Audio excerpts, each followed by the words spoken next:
what does it take for Tennessee, I guess, is the question. What do you see from this program moving forward? Is there any path where they get things back on track, or is the energy so negative that a change is all but imminent at this point, in your mind?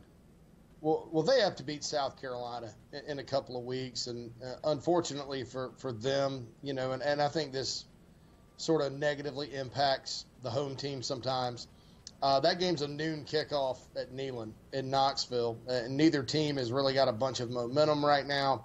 Tennessee is a team South Carolina wants to knock off. Will Muschamp's 5-0 in his career against the Vols.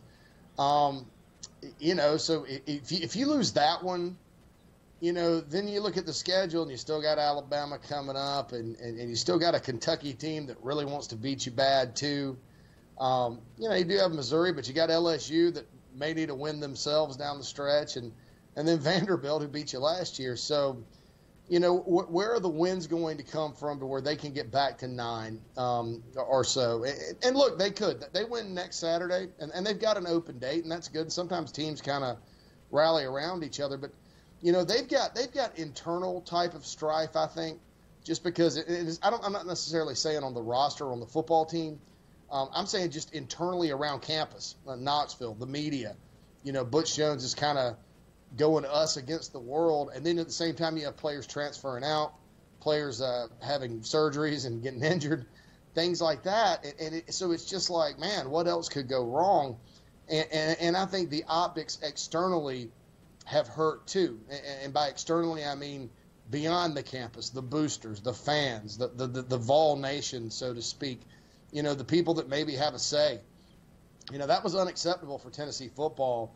And after you come out and say, oh, we've had 3 of the best years in the last 20 for Tennessee football, you know, number one, that's not accurate. You know, in 2007, Tennessee won the SEC East and nearly beat LSU in the SEC championship game. You know, in 2001, which I believe is inside of 20 years, you know, they were a win over a Nick Saban-led LSU team, which kind of had its coming out party in the Dome for playing for their second national championship. You know, they're consistently in New Year's Day bowl games, winning 10 games, you know, having Heisman Trophy candidates, that type of thing. It's one of the best programs in the country. So that's not accurate, first and foremost. And second, if you say that, you don't understand the standards of Tennessee football. And I'll give Butch Jones a pass. Should he be fired for saying that? No.